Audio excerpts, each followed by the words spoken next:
बाद वर्षा शर्मा रुक करेंगे देश और दुनिया की तमाम खबरों की ओर। देहरादून से आज का सबसे बड़ा आयोजन, बता दें कि 9 दिनों से चल रहे उत्तराखंड राज्य स्थापना दिवस कार्यक्रम की रौनक अपने चरम पर है। राजधानी देहरादून के बता दें कि रिसर्च सेंटर के मैदान में आयोजित रजत जयंती समारोह में प्रधानमंत्री नरेंद्र मोदी आज दोपहर 12:30 बजे शिरकत करेंगे। इस दौरान पीएम मोदी लगभग 8,000 करोड़ रुपए से अधिक की विकास योजनाओं का लोकार्पण और शिलान्यास करेंगे। इसमें सबसे अहम है केदारनाथ रॉपवे प्रोजेक्ट और जमरानी बांध परियोजना, जो गढ़वाल और कुमाऊं की तस्वीर बदलने में महत्वपूर्ण भूमिका निभाएगी। इसके साथ ही ऊर्जा विभाग, पर्यटन विभाग और लोक निर्माण विभाग से जुड़ी कई योजनाओं की भी घोषणा की जाएगी।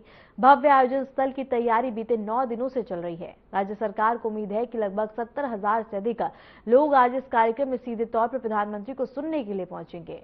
प्रधानमंत्री कुछ लाभार्थियों से भी मुलाकात करेंगे और राज्य में चल रही योजनाओं के प्रभाव की जानकारी लेंगे। कार्यक्रम स्थल पर उत्तराखंड की 25 वर्षों की विकास यात्रा को दर्शाती एक विशेष प्रदर्शनी भी लगाई गई है। इस प्रदर्शनी में राज्य के विभिन्न प्रोजेक्ट्स और योजनाओं की विस्तृत जानकारी दी जा रही है। प्रधानमंत्री नरेंद्र मोदी करीब 2 घंटे तक कार्यक्रम स्थल पर रहेंगे, जहां वे रजत जयंती समारोह में शामिल होकर राज्य की उपलब्धियों को सराहेंगे।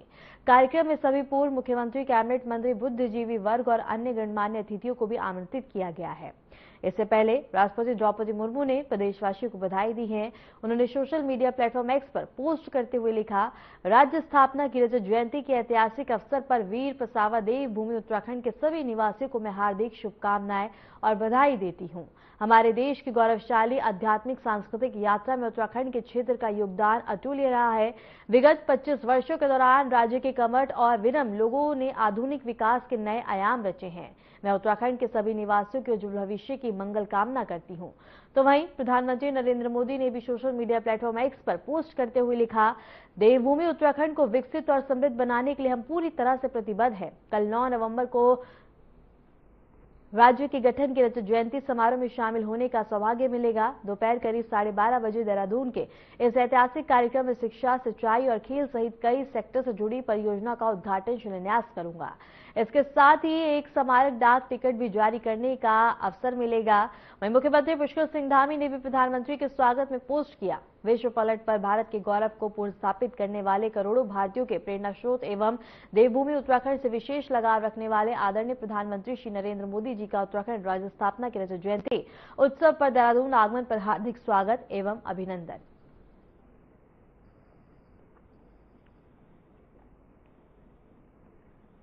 और इसके साथ ही उत्तराखंड में राज्य स्थापना, फॉरेस्ट रिजर्व और 8,000 करोड़ से अधिक की योजना का लोकार्पण किया जाएगा। और इसके साथ ही सबसे बड़ी 2 योजनाओं का इसमें लोकार्पण और शिलान्यास शामिल है, जो काफी ज्यादा महत्वपूर्ण है। केदारनाथ रॉपवे और इसके साथ ही बता दें कि जमरानी बांध परियोजना इसमें शामिल है। दोनों योजनाएं बदलेंगी गढ़वाल और कुमाऊं की तस्वीर, जिससे विकास को और भी रफ्तार मिलेगी। ऊर्जा विभाग से संबंधित पर्यटन विकास पे फोकस किया जाएगा। इसी खबर पे रुक करेंगे हमारे संवाददाता आशीष डोभाल का। आशीष, क्या कुछ जानकारी है? जी वर्षा, बिल्कुल आज उत्तराखंड राज्य रजत जयंती वर्ष मना रहा है और आज ही राज्य उत्तराखंड जो है वो पृथक उत्तर प्रदेश से पृथक होकर नया राज्य बना था 9 नवंबर 2000 को।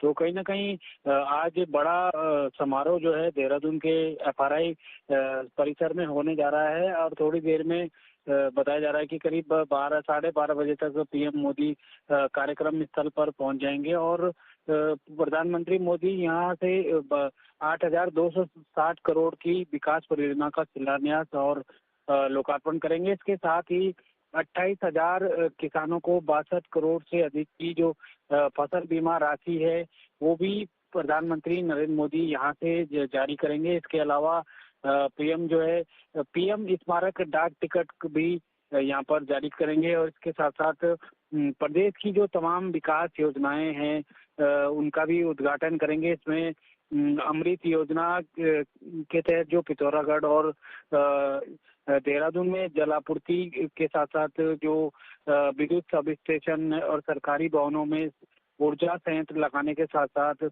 हल्द्वानी में जो स्टेडियम है एस्ट्रोटर्फ हॉकी मैदान का भी मुख्यमंत्री पीएम जो है उद्घाटन करेंगे। इसके अलावा वहाँ पर मौजूद तमाम जो जन समूह है बताया जा रहा है कि 1 लाख से अधिक लोग कार्यक्रम स्थल पर पहुंचने वाले हैं, उनको भी संबोधित करेंगे और उत्तराखंड के जो तमाम जो विकास योजनाएं हैं, चाहे जमदानी बांध की बात करें या जो सौंग बांध है देहरादून में बनना जा रहा है, उसका भी वो लोकार्पण पीएम मोदी करने जा रहे हैं जी। मद्देनजर क्या क्या व्यापक इंतजाम किए गए हैं, कौन कौन से रूट्स डाइवर्ट हैं?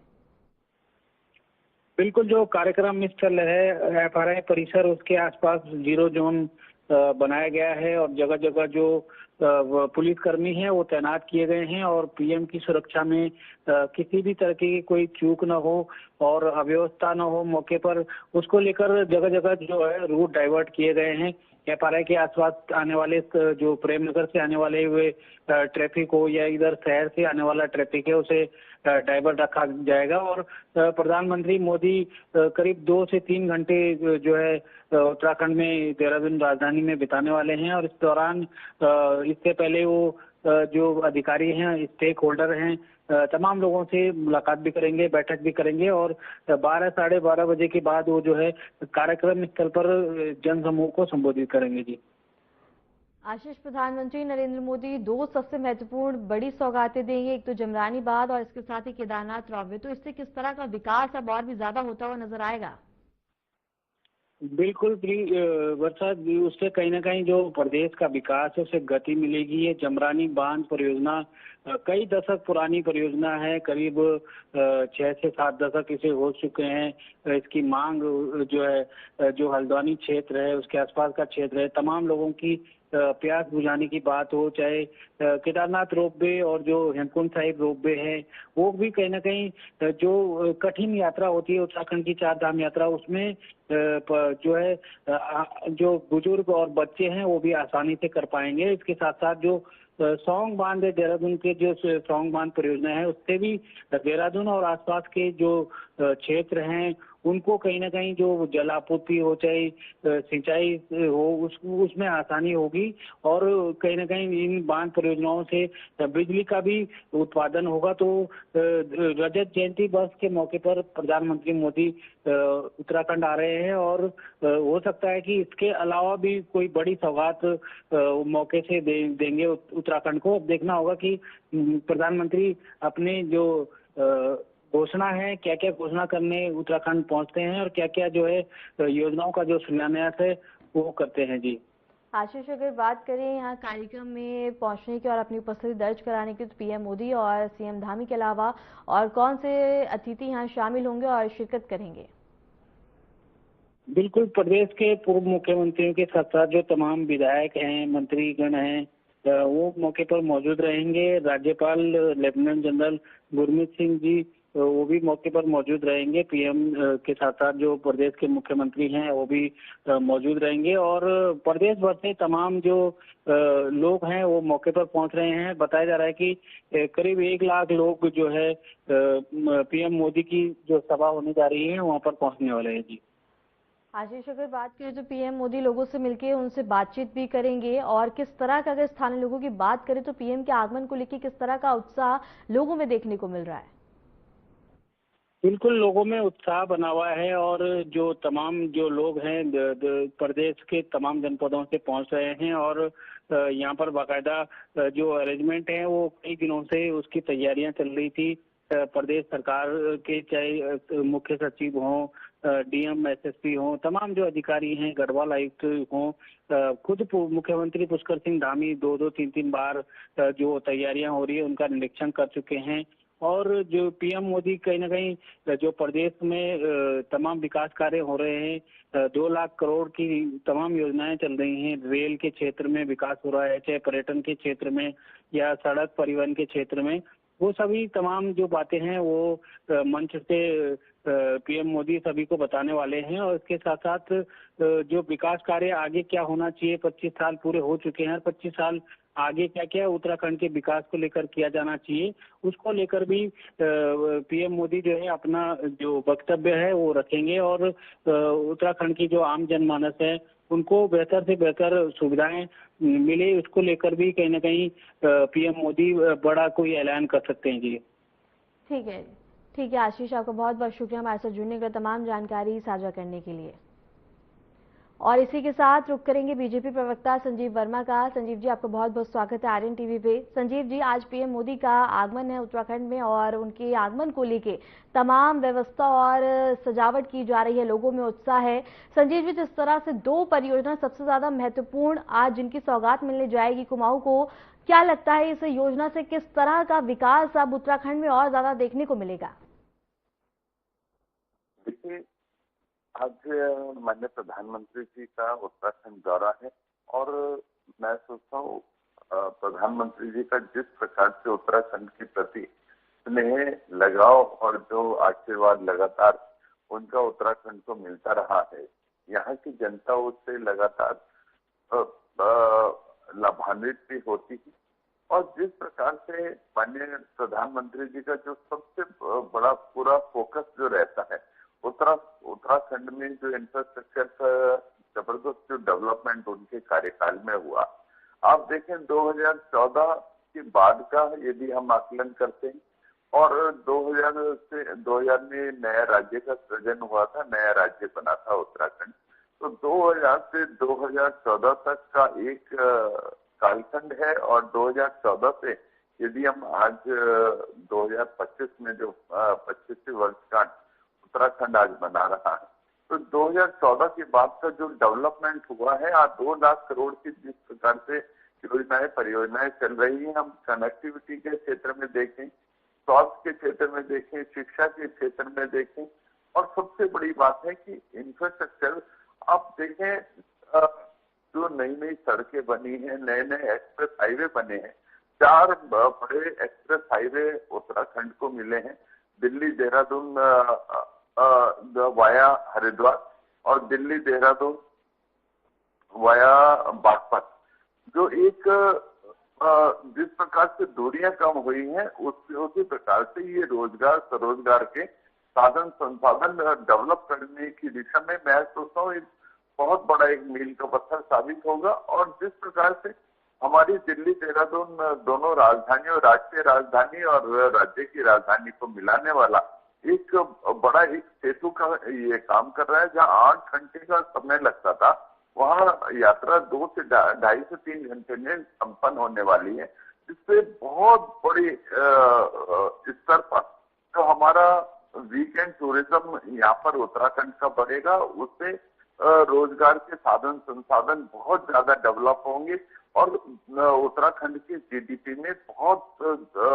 एक बड़ी छलांग के रूप में हमें इसको देखना चाहिए। और लगातार आप देखें हेमकुंड साहिब और केदारनाथ में जिस प्रकार से रोपवे बनने जा रहे हैं, वो भी एक बहुत बड़ा एक मील का पत्थर साबित होंगे। जिस प्रकार से हमारे चारधाम यात्री जिनकी संख्या में लगातार उत्तरोत्तर वृद्धि हो रही है, और जिस समय ये दोनों रोपवे बन जाएंगे उस समय मैं सोचता हूँ दोगुनी से भी ज्यादा वृद्धि हमारे चारधाम के जो श्रद्धालु आते हैं उनमें होगी, जिससे हर स्तर पर यदि हम समय की बात करें तो समय की भी बचत होगी और साथ ही साथ जिस प्रकार से एक आर्थिक जो हमारा आर्थिक रीढ़ वो भी मजबूत होगी। और हर स्तर पर जब भी माननीय प्रधानमंत्री जी का उत्तराखंड दौरा होता है, वो कुछ न कुछ उत्तराखंड को हर बार देकर जाते हैं, और इस बारे में मैं सोचता हूँ उत्तराखंड को एक बड़ी सौगात मिलने जा रही है, और जिससे उत्तराखंड का आम जनमानस भी लाभान्वित होगा और हमारी जो एक आर्थिक संसाधन वो भी बढ़ेंगे, इंफ्रास्ट्रक्चर का और ज्यादा डेवलपमेंट होगा, और हर स्तर पर नहीं ठीक है संजीव जी, सारी बातें ठीक है। जिस तरह से आपने विकास को लेकर तमाम जानकारी दी कि उत्तराखंड में विकास और भी चीजें बेहतर हुई हैं, लेकिन अगर बात करें जो छोटे छोटे तबके और छोटे छोटे गांव होते हैं, अगर उनमें जाएं तो उनमें आज भी अगर उनसे बात करेंगे तो समस्याएं उनकी निकल के आती है कि पानी की समस्या होती है, सड़कें खराब होती हैं, जिससे लोगों को काफी ज्यादा परेशानी होती है, और जब भी कोई भूस्खलन या बाढ़ जैसी स्थिति होती है तो निचले इलाकों में सबसे ज्यादा प्रभावित होते हैं लोग। इसके लिए क्या कुछ अहम है? देखिए, यदि उत्तराखंड की जो भौगोलिक परिस्थिति है वो तमाम पूरे देश से भिन्न है, और हमारा 75% से ज्यादा वन आच्छादित क्षेत्र है जी। और उत्तराखंड के साथ आपदाओं का भी एक चोली दामन का साथ हमेशा हमेशा से रहा है, किंतु आपदाओं से हम कैसे उसके जितने भी खतरे हैं और जितना उससे नुकसान होता है उससे हम कैसे उन खतरों को और उस नुकसान को मिनिमाइज करें, उसके लिए भी सरकार लगातार काम कर रही है और सरकार का बड़ा फोकस ये है कि आपदा के समय जितनी हमारी सड़कें बाधित होती हैं जी। उन सड़कों को उनका रखरखाव अच्छे से अच्छा किया जाए। तो वहां पर जो हमारी सड़कें आपदा के समय बंद हो जाती हैं, आप ये भी पूर्ववर्ती सरकारों का ट्रैक रिकॉर्ड के देखें तो 2-2 महीने तक सड़कें बंद रहती थी। आज कोई भी ऐसी सड़क नहीं, आपदा बड़ी से बड़ी 2 से 3 दिन के अंदर पूरी तरह दुरुस्त ना हो गई हो। तो मैं सोचता हूँ हमारी जो सरकार है उसका बड़ा फोकस आपदा से होने वाली जो हानि है उसको मिनिमाइज करना, आप कंट्रोल रूम लगातार बढ़ते हुए उसके ऊपर बड़ी कार्रवाई हमारी सरकार लगातार करती है और उत्तराखंड का डेवलपमेंट ज्यादा कैसे हो, उत्तराखंड का जितने हमारे पर्वतीय क्षेत्र हैं उनमें जो हमारी ग्राम सड़क योजना उससे तमाम गांवों में जो सड़कें हैं उनको स्टेट हाईवे से जोड़ना और उनको नेशनल हाईवे से जोड़ना, उनको शहरों से कस्बों से जोड़ना, इसके ऊपर सरकार लगातार प्रायोरिटी से काम कर रही है। प्रधानमंत्री आवास योजना के तहत जो कच्चे घर हैं उन घरों को पक्का करने का लगातार काम हो रहा है। जो हमारा गरीब वर्ग है उसको अपना घर का जो एक सपना वो हमेशा संजोए रहता है, उसको अपना घर अपना आवास प्रधानमंत्री आवास के योजना के तहत देने का काम लगातार कर रही है। और हर स्तर पर आप देखें, जो हम देहरादून की बात करें, हरिद्वार की बात करें या हम अपने कुमाऊं सेक्टर की बात करें, तो अब आप देखिए एलिवेटेड रोड हम लोग बना रहे हैं, नदियों के ऊपर रिस्पना बिंदाल के ऊपर एलिवेटेड रोड्स बना रहे हैं, जिससे जो रोड का जाम का काम है उससे मुक्ति मिलेगी और जनता को लगातार उसका लाभ मिलेगा। हरिद्वार में पूरा का पूरा रिंग रोड बनाया जा रहा है जिससे दूरियां भी कम होंगी और जो कुंभ आने वाला जो कुंभ का महापर्व है उसमें भी जो भीड़ से बचा जा सकेगा, जाम से बचा जा सकेगा और लगातार सरकार का फोकस इंफ्रास्ट्रक्चर के डेवलपमेंट के लिए है और कैसे लोगों को ज्यादा से ज्यादा सरकार सुविधाएं दे सकती है। जनता, आपने अभी पानी और बिजली की बात करी थी, तो देखिए 1 रुपए में नल, 1 रुपए में जल और वो देने का काम भी हमारी सरकार लगातार कर रही है। फ्री बिजली कनेक्शन देने का हम वर्क को हमारी लगातार कर रही है। जो हमारे पूर्व सैनिक हैं जो अभी नगर निगम में नए क्षेत्र जुड़े थे, उनमें 10 साल तक का जो हाउस टैक्स है उसमें रियायत देने का काम भी हमारी सरकार ने किया।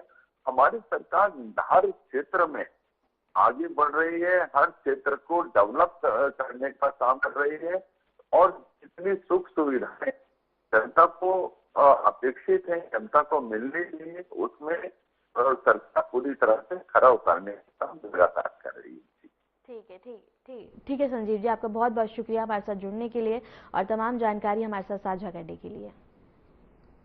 प्रधानमंत्री नरेंद्र मोदी ने वरिष्ठ भाजपा नेता और भारत रत्न से सम्मानित लाल कृष्ण आडवाणी से उनके आवास पर मुलाकात करी और इसके साथ ही इस मुलाकात में उन्हें जन्मदिन की शुभकामनाएं दी। प्रधानमंत्री ने इस मौके पर बता दें कि आडवाणी के दीर्घायु और स्वस्थ जीवन की कामना की। प्रधानमंत्री मोदी ने कहा कि आडवाणी जी का जीवन राष्ट्र निर्माण और लोकतांत्रिक मूल्यों के ऋण स्थापना के लिए समर्पित रहा है। वे भारतीय राजनीति में नैतिकता, समर्पण और प्रेरणा के प्रतीक हैं। बता दें कि लाल कृष्ण आडवाणी भारतीय जनता पार्टी के संस्थापक नेताओं में से एक है। उनके नेतृत्व में पार्टी ने राष्ट्र स्तर पर अपनी मजबूत पहचान बनाई है। प्रधानमंत्री की इस मुलाकात को पार्टी के वरिष्ठ नेता के प्रति सम्मान और स्नेह के रूप में देखा जा रहा है।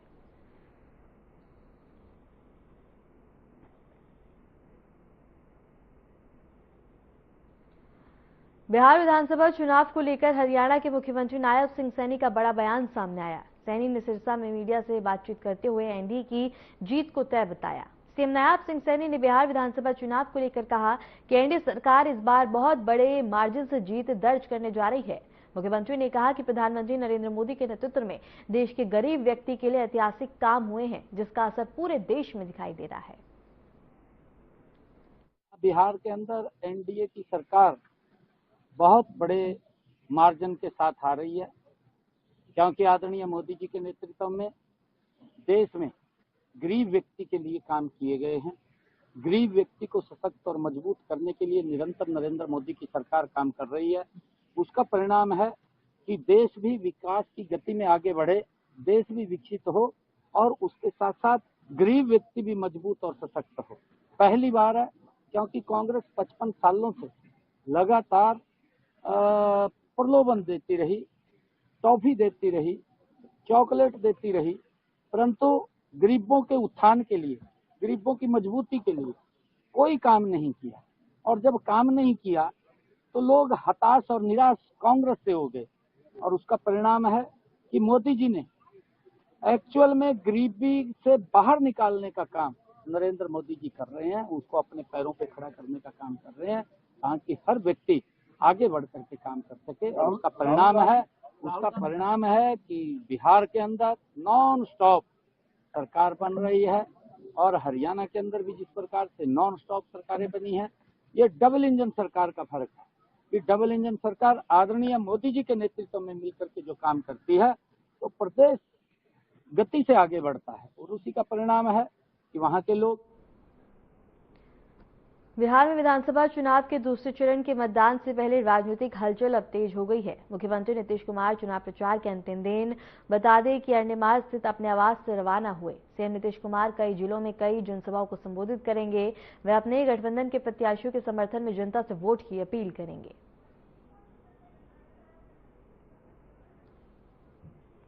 भगवान श्री राम की नगरी अयोध्या एक बार फिर से भक्तिभाव से सराबोर है। श्री राम जन्मभूमि मंदिर में दर्शन के लिए देश भर से श्रद्धालु बड़ी संख्या में पहुंच रहे हैं। मंदिर परिसर में सुबह से ही भक्तों की लंबी कतारें लगी हैं। रामलला के दर्शन के लिए श्रद्धालु घंटों इंतजार कर रहे हैं, लेकिन उनके चेहरों पर भक्ति और उत्साह का भाव साफ झलक रहा है। जय श्री राम के नारों से पूरा परिसर गूंज उठा। मंदिर प्रशासन ने दर्शन व्यवस्था को सुचारू रखने के लिए सुरक्षा और भीड़ प्रबंधन के विशेष इंतजाम किए हैं।